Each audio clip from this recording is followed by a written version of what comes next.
Hey guys, what is up? This is Matthew Davis, the movie lover here. Welcome back to another movie review. This time it's going to be on Diary of the Dead. So, of course, George A. Romero returns to doing zombie films. Um, so he basically goes into the found footage genre and so basically scaled back look at the zombie apocalypse as told from the perspective of a student filmmaker who sets out to shoot a low budget fright film, but instead captures this breakdown of modern society at the decaying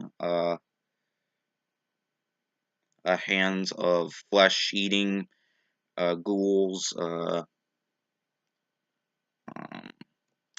Jason Creed, played by Joshua Close, and his crew are shooting a mummy movie in the Pennsylvania woods when media reports begin pouring in about the dead rising from their graves to feast on the flesh of the living.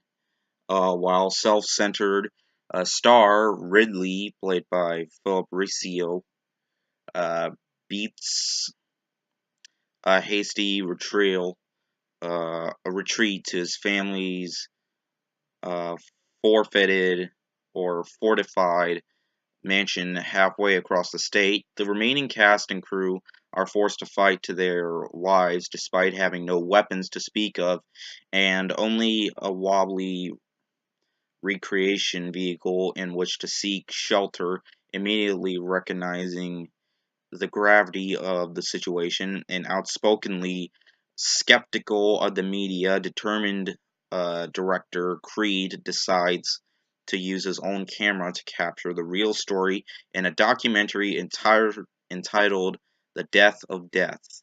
Now, as the group attempts to fight their way to safety, the skeptics will all watch as their greatest fears become reality, and the realists will attempt to process a nightmare that modern science would pass off as impossible.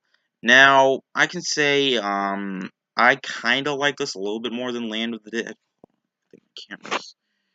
Alright. I think this is a little bit better than Land of the Dead, not entirely, but hell, I like the found footage genre, but it's definitely not the best found footage film. I mean, it just feels very dull and slow.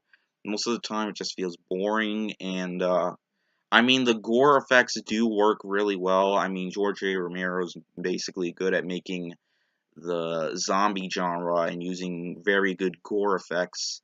And that's one thing. There are some really unique zombie kills that happen here and there, but just throughout the film, it just has characters that we don't really care for, as well as. I mean, it's an interesting concept. It's an interesting enough plot, but I just wish it could have worked a little bit better, not being so just like that. But I don't know what it is, but you you know what? On second thought, I think I like this a little bit less than Land of the Dead. I mean, just thinking about it, yeah, I think I like Land of the Dead a little bit better. But overall, Diary of the Dead, I don't know if I would give it 3 out of 5 or 2.5 out of 5. Probably 2.5 out of 5. It's not my cup of tea, but I'm still gonna keep this Blu-ray though. So yeah. Anyways, hope you guys enjoyed this video, and I'll see you guys later. Word out.